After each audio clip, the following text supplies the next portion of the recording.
Senator Graham died Saturday at the age of 71 after what his office described as a brief and sudden illness.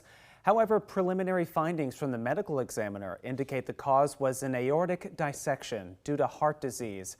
Dr. Nandu Gourineni with Baylor Scott & White is now joining us to help us understand more about that. Doctor, welcome and thanks for being with us. Thanks for having me. So what happens when someone suffers from an aortic dissection? Aorta is a major artery that comes out of the heart and supplies blood to the entire body. Aortic dissection is a condition where there is a tear of the inner layer of the aorta wall that causes false lumen, where the blood goes into the false lumen, shutting down the true lumen, and can affect various organs of the body. And sometimes, unfortunately, it can be life-threatening. How common is something like this? It's actually not uncommon. Patients who have high blood pressure or with a history of smoking or family history of aortic aneurysms or dissection, they have six-fold increased risk of having aortic aneurysms or dissection. So it all depends on their medical history, and their medical conditions puts them at a higher versus lower risk of having this problem. So we heard there from Senator Graham's office that he died after a sudden illness, but are there particular warning signs of an aortic dissection that people should be aware of and perhaps seek out treatment if they think this might be happening? The hallmark of this aortic dissection is acute onset of sharp, stabbing chest pain. So that's the hallmark pain. But it also depends on the severity and location where the aorta dissection happens. Aorta is an artery that comes from the heart and goes all the way down to the belly. So it depends on the location. So the most life-threatening ones are that comes in the chest.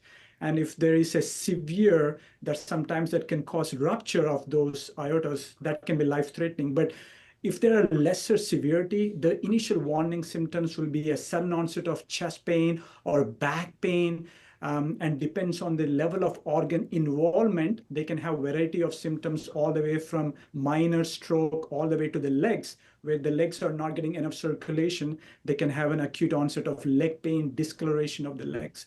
But the most common symptoms that we need to watch out for is sudden, sharp, stabbing chest pain or abdominal pain. Good to point out for people out there who are wondering about that as well. Unfortunately, in Senator Graham's case, this turned out to be deadly for him. But is this something that someone can recover from if they get medical attention quickly enough? That's a good question. If the severity of the aortic dissection is in the initial preliminary stages, they should call 911. They get to the hospital soon. We have a very good diagnostic test, CT scan of the chest and abdomen, which would help us diagnose aortic dissection.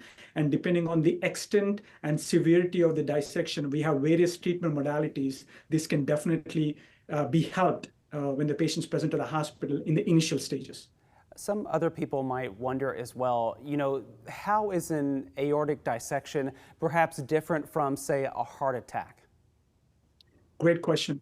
Sometimes it's very difficult to identify the difference between a heart attack and an aortic dissection. That's the reason why any kind of sudden onset of chest pain associated with some sweating, diaphoresis, they need to call 911.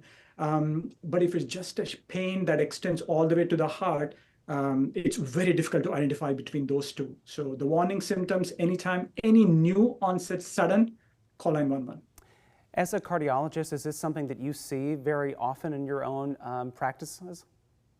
Yes, we do see patients with variety of conditions like prior history of smoking or high blood pressure, family history of aortic aneurysms or dissection. Sometimes there are some genetic conditions that can cause some weakening of the aorta wall that can cause bulging of the aorta. So these are all certain patient population, what we call at risk of having aortic dissection. We follow them very closely, trying to prevent this from happening. We have preventive strategies that we can implement before, unfortunately, bad things can happen. Well, Dr. Nandu Gourineni with Baylor Scott & White, thank you again for joining us here this afternoon. We so appreciate it and sharing more about this.